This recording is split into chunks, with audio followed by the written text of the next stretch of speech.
Hello, everyone. My name is Lisa Allen. My pronouns are she, her, and I am one of the co-directors of the Notebooks Collective. We are a virtual literary arts space focused on community, connection, and continued learning. We provide space for creatives to discuss their work through our In Conversation series and offer a variety of writing classes for all levels.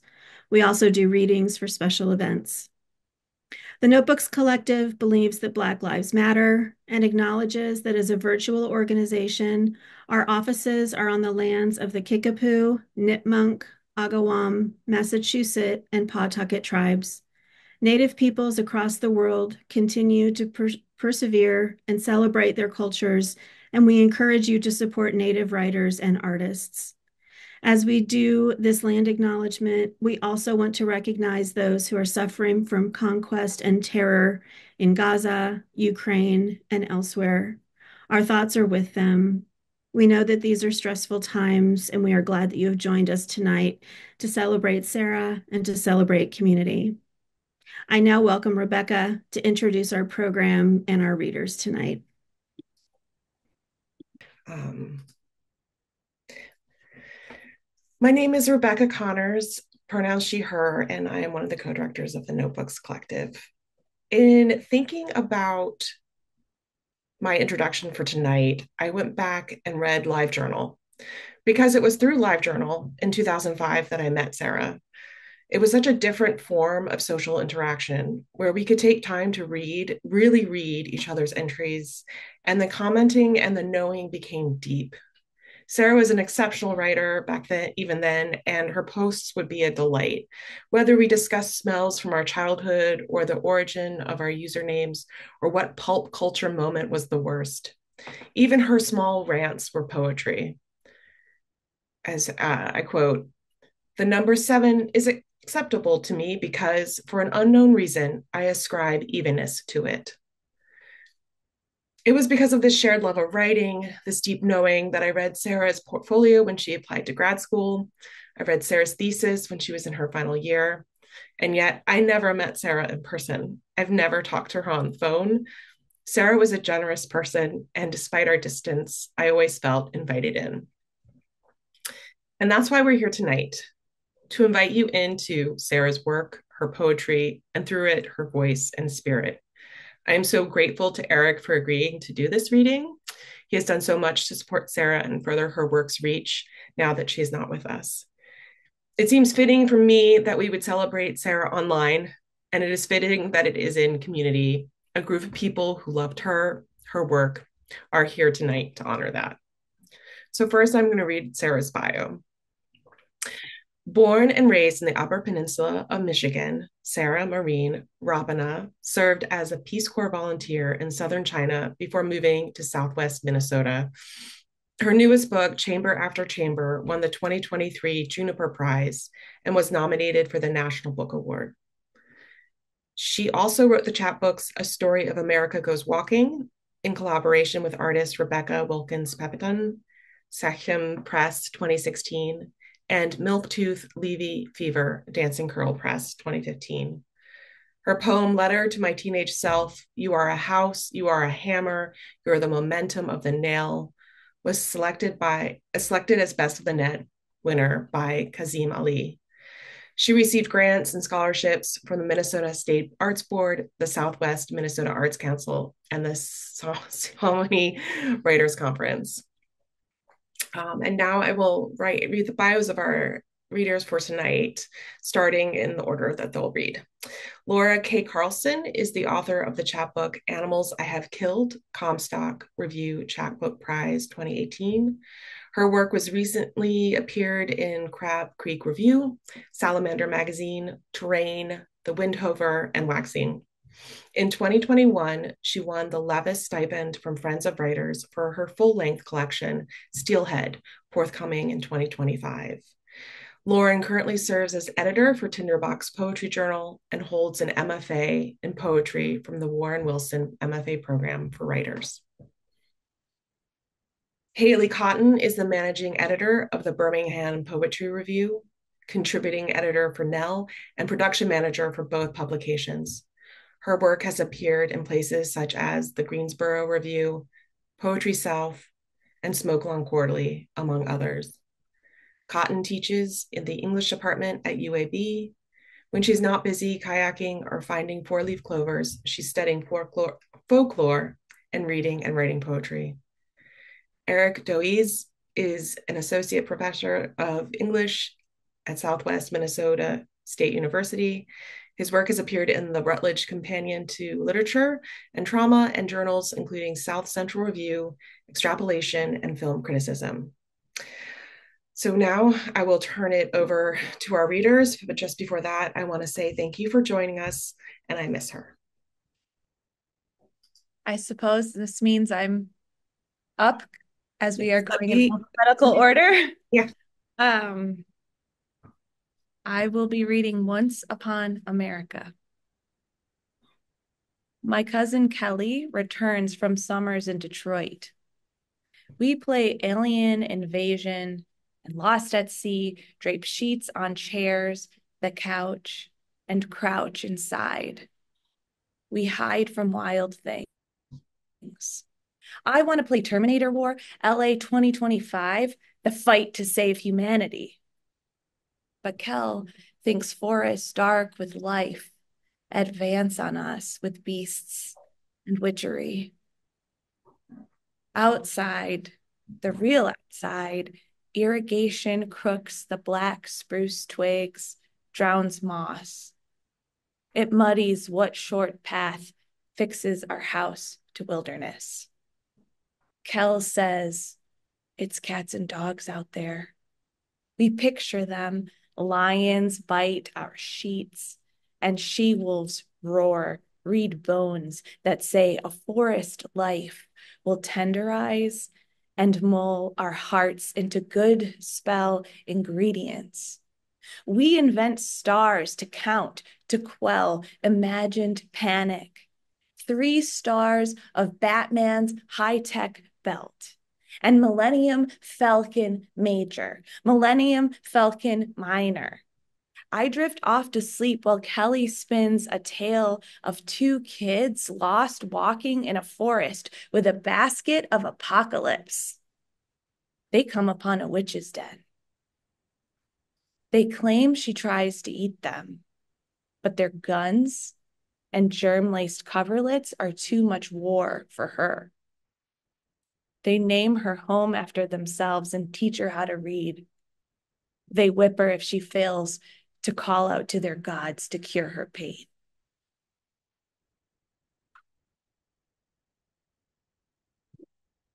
I can't overstate Sarah's profound impact on my life as a poet.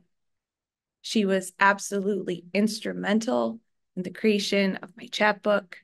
She's the person who encouraged me to get an MFA.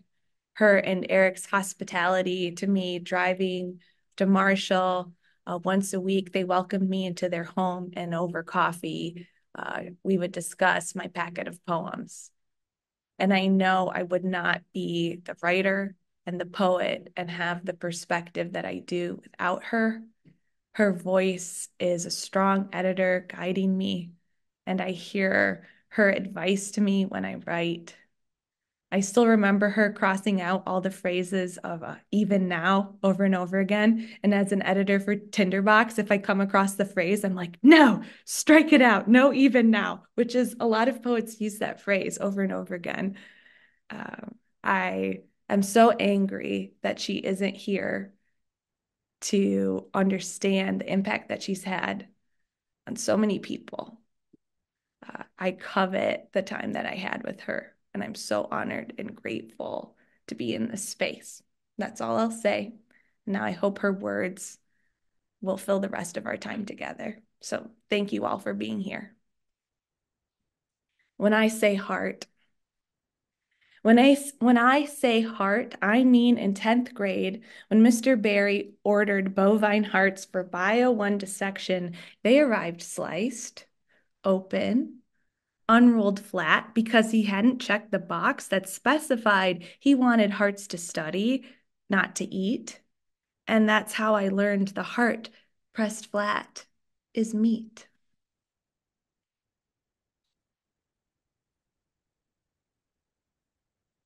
Canticle of Waitresses Waiting, November 29, 2010, Marinette, Wisconsin. This is how we heard by the waitress station while snow settles like a nightgown, smothering what ails us. How we first hear about the hostages on Facebook, and then the whole town kneels, still as snow, once it resolves itself to ground. How the sidewalk still needs seeding with rock salt. How even when a person stands still, they can slip. How we count the seeds of our blessings. How our blessings rebound off the booths like buckshot. How we each sometimes rebound into being a country of oneself. How we other times are oneself of a city. How only below zero can we remember September as that country where we save daylight like fat over our muscles. How a woman runs at the chained gym doors to save her daughter. How she drops on the unseated walk. How we'll remember her legs as a fleet of hummingbirds skidding through snow. How sometimes to give something a shot means to kill it. How other times it means close your eyes.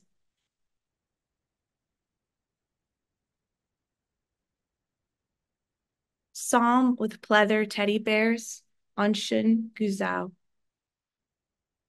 At first, I noticed not Jing at her soup stall, but her shoes. Purple, toes tipped with pleather teddy bears. She lifts her ladle full of hogskin curls and henfoot broth. She points and says, my hair is as yellow as the sunshine in America. She says, Transformers, Madonna, Beyonce, Titanic. She says, American girls are all in love with love. American girls are all in sex with sex. She taps her muddy gym shoe bears. We both laugh, a bit hysterically. In Florida once, this crypto hobo hipster took me dumpstering and sorting rotten fruit from good, told a parable that down there, all women are the same shade of America. I laughed again. I laughed politely. I feel terrible enough to reach into the earth, straight to America, and pull him through. Today, my mom Skyped in to say that Kelly died. A razor blade, risperidone. As kids, we'd play Columbus. She'd stand up tall, naked, wearing bubbles, and yell, this bathtub is America. Jing hands her baby off to me. She wants a picture for her mama. In Shanghai, who wearing coveralls paints yellow hair on novelty angels for America. When I sleep, I see vixen eyes that leap like sparklers into ditches. I see pleather bears searching for honey in the marigolds that find themselves encased in amber waves of dew. Do I think every dream should be a dream that someone has of you, America?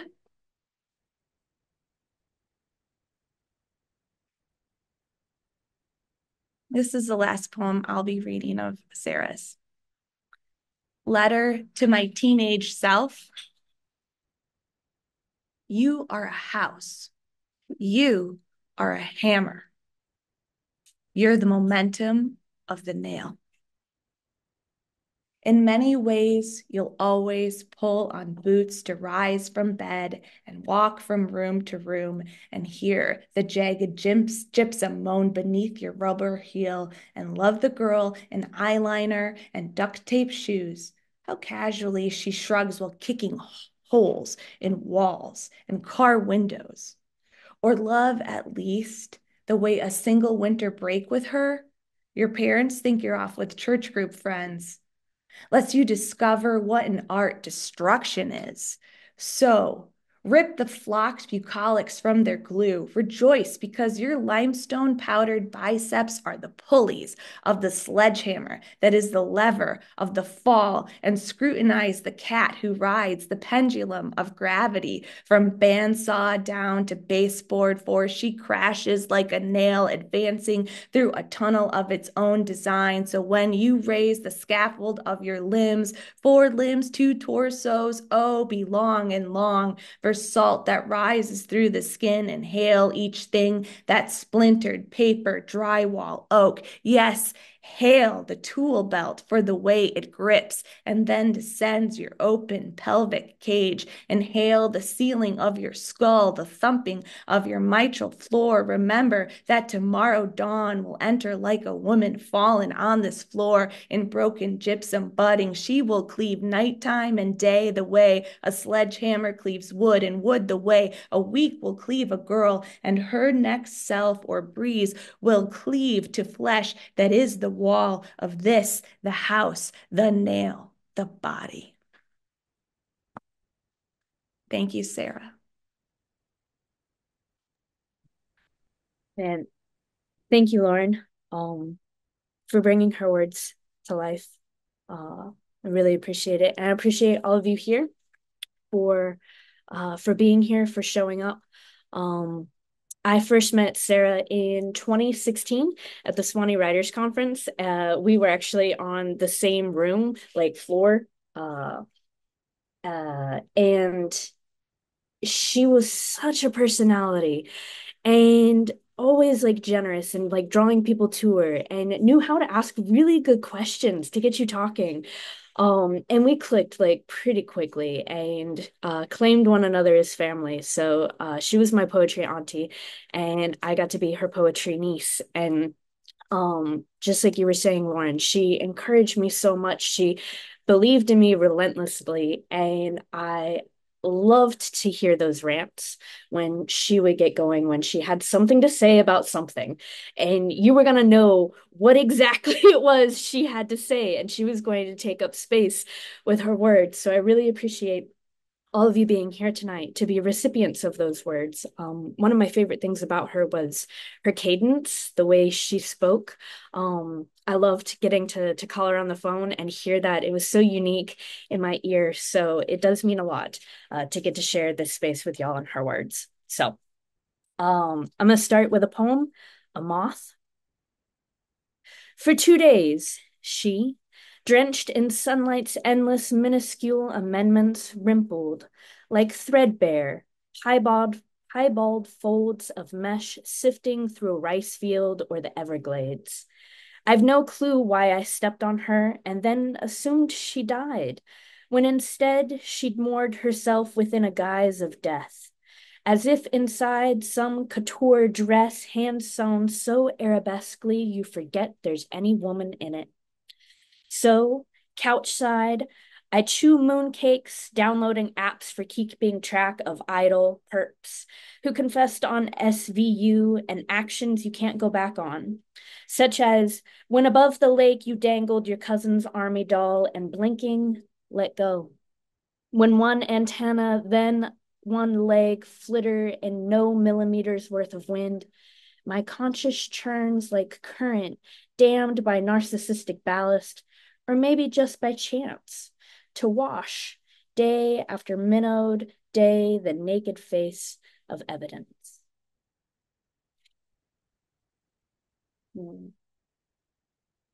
This one's called The Wolf in the Trailer. The wolf in the trailer, tired of drinking every meal, licked the last bowl till it was dry and fled into the darkened woods because she couldn't stand it here, lamplight like snakes biting her eyes, but soon returned because forest at daybreak fills itself with such undimmability. Panting, with the kind of pain that makes people forget which lie they told themselves, she moves from chair to chair as if a ray were chasing her. Her feet cracked, scattered dishes like their chipmunk bones. The paramedics, when they'd forced the door, were find her curled as if in sideways prayer. head resting in a spot of dawn so clear that they'll mistake her fur for hair. One man will crouch and touch two fingertips below her ear to prove no sun beats there.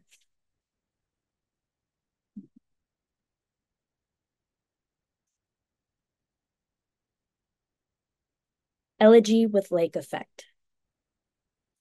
A blizzard switched the ground for clouds and made the country blind the day you climbed into the tub and dropped to quell the rising pressure of your body. I moved by touch through the blank meadow of heaven. Here's the front path of roof ice crashing the sidewalk of what's underneath and splits. Fish knife, glass pipe, painted angel dolls, rope of firecracker shells. Are you that spill of paperbacks, spines crackled in puddle ice? Are you wind that stiffens leggings on the line and doesn't give a damn that my gutters wail and rip loose from their eaves? Then I don't give a damn either. When I tear my shirt, when I chop the braids off at the nape, I'm only stockpiling beds for summer's goslings. When I kneel in the snow and scream, I'm chiseling all the lost books free by striking breath on bone.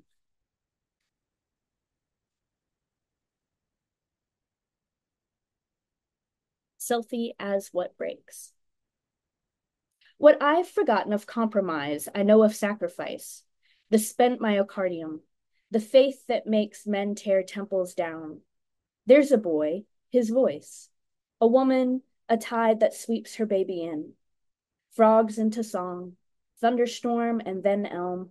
Me, bridge, me, milk tooth, me, all of dawn that perforates horizon's belt. They demand splint and plaster, nail and brace and glue. They beg grass to bend for a meadow of runners, but pliable wish will die inside the bone. To get 100 million parts, you must ransom one whole. Just pray, fingernail, levy, fever, a promise to wait for you where the high tensile fence divides intact from fracture. But I'm also cross-knuckled fingers that say undo, undo. And this is the last one I'll read. It's called Happily Ever After.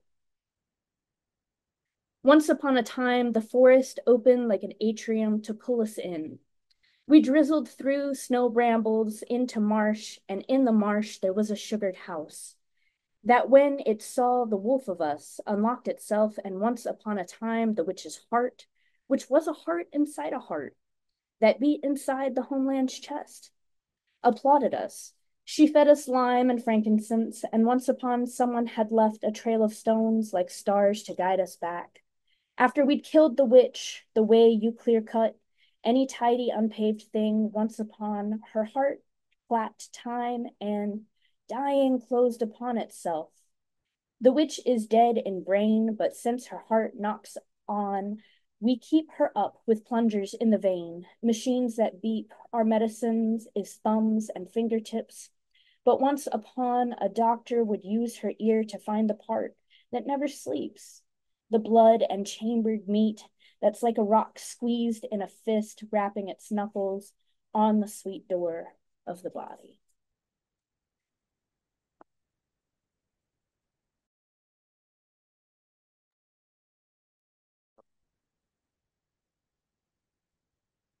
Hey, everybody. I want to uh, thank everybody for being here. Um,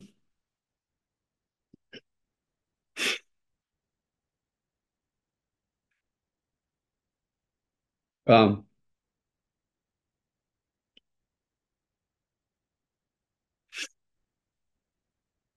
the last few weeks um, of Sarah's life is when the book started shipping. And she was unbelievably happy that before it was officially released, it hit a second printing. And then I found out that the day she died, a third printing was triggered. And we've hit the equivalent of a fourth printing at this point. But Um, one of the things she had a really hard time with was this book that she had spent so much time on, um, had been submitting in some form or another for 10 years. And, she almost won, I think, like 30 contests or something ridiculous. Um, that she wasn't going to be able to give a reading from it. And so I asked her if it was okay if I would give some readings from it. And yeah, and she said that she would like that. And so I told her I'd do my best to uh, promote the book as much as I could. And so um, I say that because I'm just really thankful for all of you here. I mean, I can work as hard as I can to get people to read the book or to listen to it or show up at readings, but unless people actually show up and actually read it, I can't actually, that promise ultimately is not something I can fulfill on my own. So I want to thank you all for helping me live up to that. And especially Becca and Lisa for organizing this, and Lauren and Haley for reading. Both of you, your friendship meant so much to Sarah, and means a lot to me. You actually, two of you actually were people who I really wanted to read with, but I couldn't figure out how to make it happen because, sort of flying you out to places. So I'm especially thankful for this opportunity. I'm going to read a few poems. The first one I read is actually, by the way, Sarah just keeps on giving. She has this like incredible, extensive collection of vintage handkerchiefs. And I found out very early on that tissue is great in short uses, but it starts to get really messy and my face doesn't like it after a while, even the stuff with lotion in it. So I just keep pulling new handkerchiefs out. I'm going to, in true Sarah fashion, I kind of changed my mind. The first poem I'm going to read. I mean, I think Sarah did this at every reading she ever had, at least that I ever went to. And I'm going to read something that's not actually in the book. And I don't know if that's weird, but I've found that if you tell people you're a grieving husband, you can get away with a lot of things in life right now. So, and Sarah actually, even when she had brain cancer, and she was still alive, she would just tell people like, if having brain cancer gets you out of stuff or gets you stuff, you should just use it. In fact, one friend of ours we think might have actually gotten a house a little bit cheaper because of Sarah's brain cancer. And so Sarah was like, somebody needs to get something out of this. So anyway, this one is called No Blood Hasn't Been Through the Heart. Um, it has some of the same themes of the book, but it's about Kelly Thomas, who in 2011, so he had schizophrenia and was not really in a position to get treatment or medicine for it. And in a moment where he was having some schizophrenia related struggles, he had an encounter with the police and the police killed him. I will warn you that this is a little bit graphic. So if that's something you struggle with, I'll hold this book up when I'm done if you need to mute this. Okay, no blood hasn't been through the heart. The blood in the brain that stroked the brain, the blood in the nose that choked it, the blood of the scream of the song, and the song of the blood. The song of the sun when he felt the glove, the song of the glove. These will fuck you up. The cove of the heart that folded, the ribs that bowed to the knee blood bone of the knee that cracked them, the badge of the hilt, the gild of the badge, and the blood of the hand, the hold of the vote that forged it. The bone of the brain, deaf bone of the brain that burst into storm and then opened. The hymn of the sun swelling and split, and the hand of the home that moaned him. The bone of the pain that spoke to the brain, and the hold of the dad that drove there. The hold of the dad running lights, running curbs, running howl, running heart just to hold him. The blood of the father that stood when the blood of the son began singing. Okay, I'll turn now to a couple or a few here in the book. Um, this one's Confession of the Lessee. And in the book, there's quite a bit of the main character um, simultaneously wanting to leave home, but also always feeling pulled back to home and regretting leaving home.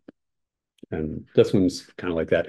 I I also really like one of the things I really admire most about Sarah's poetry is that somehow there's always some sort of whimsy in it, even when it's like kind of heavy things, whether it's imagery or language or whatever. So, Confession of the Lessee. Landlord, forgive the door screen that I split, stumbling with firewood in my arms. A childhood right that doesn't translate to this brownstone's forced air heat. Oh, you who burns the wind to keep me warm. I also tore the rug you left beside the hearth. My feet are forest monsters wearing boots. I wish that I could glide the way my neighbor does, upon stilettoed shoes that keep her slender heels at least 3 inches off a ground that's paved with man-made stone designed to keep SUV tires from touching dirt. We're both estranged by brick, linoleum, or shoes. The word, I think, is rent. Why do I feel so lost for leaving land I've always wanted to disown? Landlord, I keep exhaling bellows on this kindling, but these flames refuse to weave unless it's how Algoma iron in subsoil finds another home, too slow for any mortal to perceive.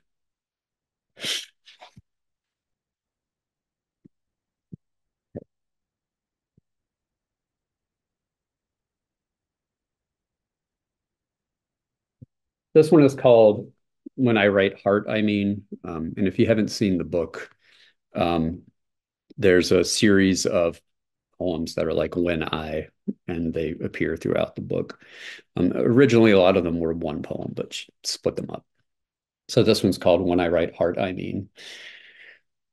When I write heart, I mean to write hearth, but the chalk breaks off.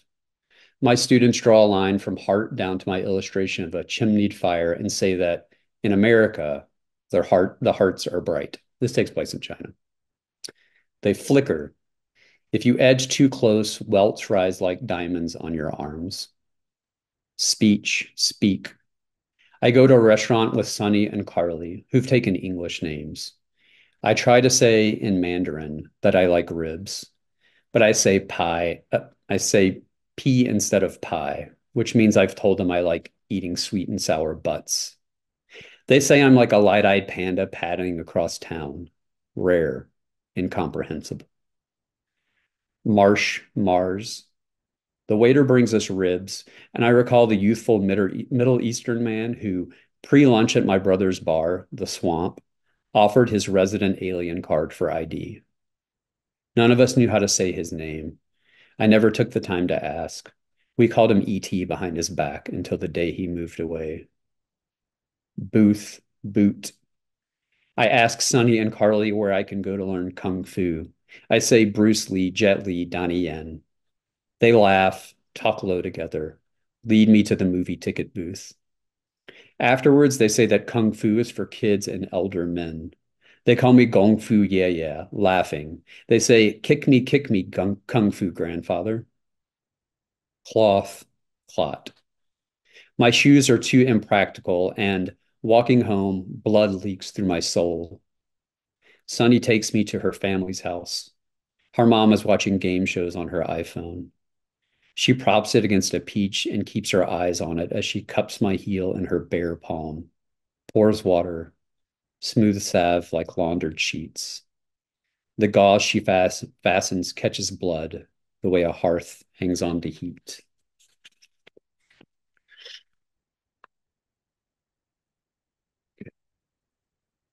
And I'll read two more here.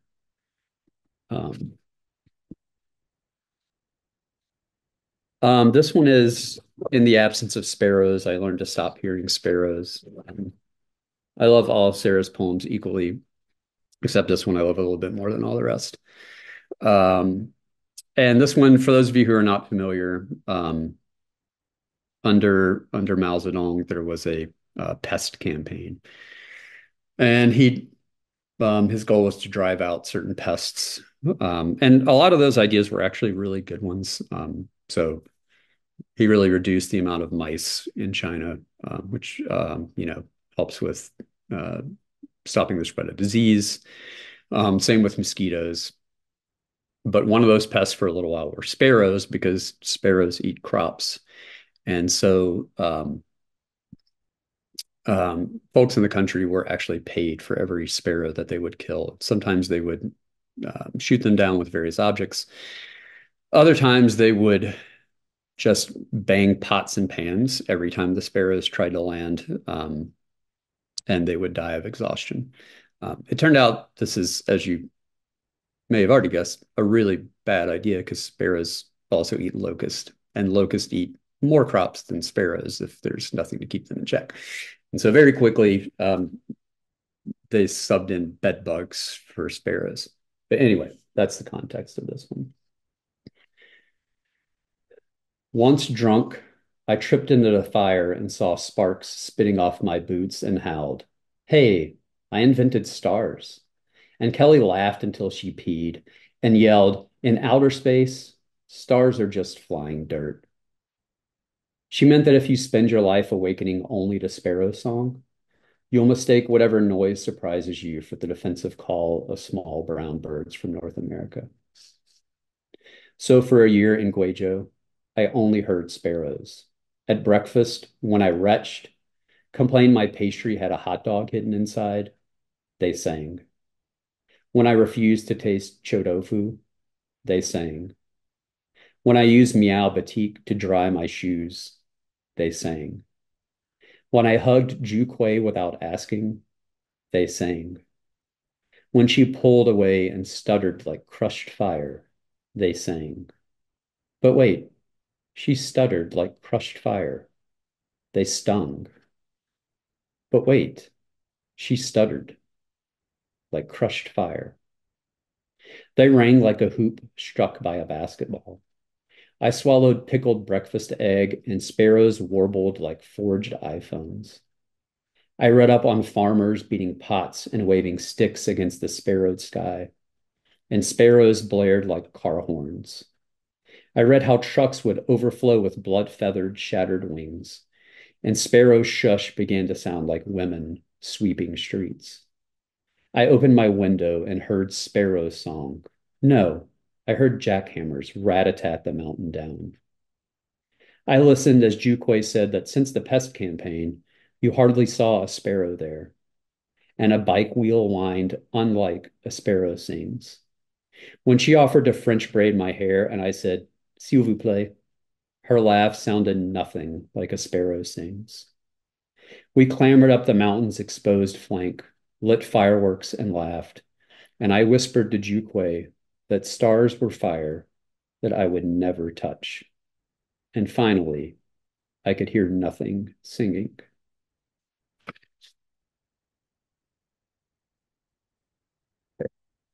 And then finally, I'm going to read In the Women's Hospital.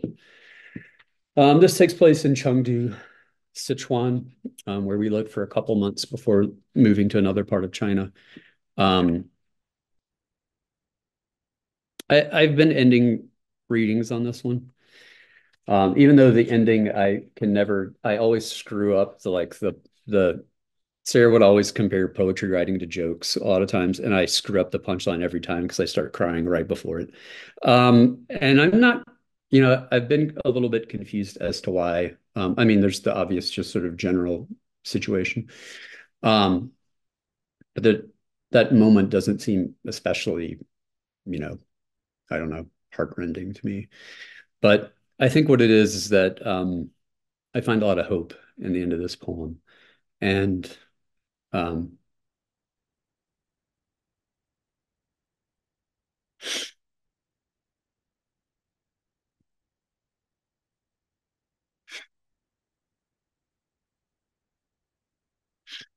it's something that's been hard to hold on to since April. of last year. But I think we have to hold on to, and not like a cheesy, like everything's going to be okay kind of hope, but like a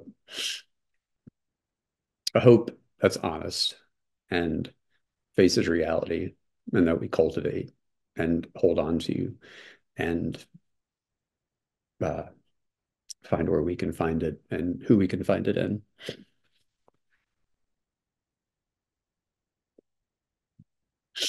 In the women's hospital.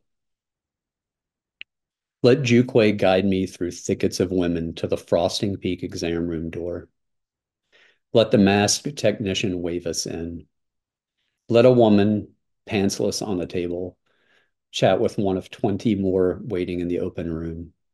Let them joke, clean their nails, pass sunflower seeds without looking the way lovers or sisters do. Let Juque demand, in the name of my Americanness, a privacy screen. Let the tech, her mask ballooning with exhalation, push the screen in. Let Juque nudge me toward a table, its sanitary paper dark with wetness. Let me imagine the wet spot smells of daisies, blood, and lime. Let the tech lay a blue paper square on the wet spot. Let me pull my jeans and underwear down. Let them dangle from my right foot. Let Juque shoo oogling women behind the screen. Let me position my butt on the paper square. Let the tech wave her ultrasound wand. Let Juque shoo the women back again. Let the tech gesture toward the computer screen, my ovary dark with life. Let someone behind the curtain say a word I understand, Mandarin for open. Let me feel all that Kaifang, applied to US women, insinuates. Let me recall watching Rose say, "Put your hands on me, Jack," in a sold-out Chengdu theater. Let me understand another word, the one for foreigner. Let me remember phone cameras clicking at me on the subway. Let me relive an argument. I called Laowai an ugly word, and Eric said the virtue of a noun is truth, the virtue of truth, neutrality.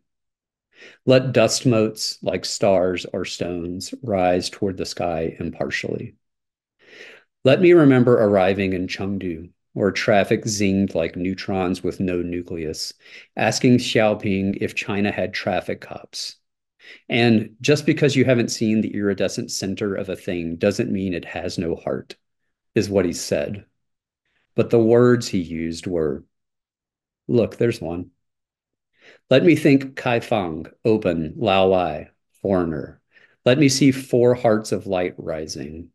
Let a woman lean around the privacy curtain. Let me, before Juque risks her back, look between my stirruped feet into the woman's eyes. Damn it again. 1 second. Let me, before Juque whisks her back, look between my stirruped feet into the woman's eyes. Let us each know ourselves as wild, spinning universes. Let us each feel tethered to a single center, dizzy. Thank you so much.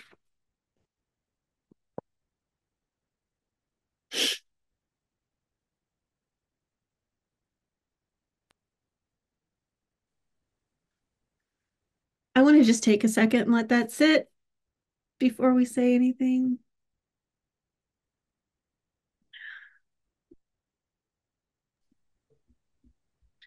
Becca and I would like to thank Eric, Lauren, and Haley for their time tonight. We are so grateful to have spent an hour with Sarah, with her words and with her spirit. And we encourage you to purchase her book if you haven't done so already. We dropped the link in the chat with the code for a discount. We also dropped the link for her scholarship if you would like to donate. Please follow the Notebooks Collective on our social media accounts and sign up for our newsletter if you haven't already. We'll drop the links in the chat, or you can find them at thenotebookscollective.com. Thank you so much for coming to this event, and we hope to see you again soon. And thank you again to Eric, Lauren, and Haley for this special night. If you would like to unmute and Or put a comment in the chat or put a comment in the chat, you are welcome to do so. We'll make sure that Eric sees those.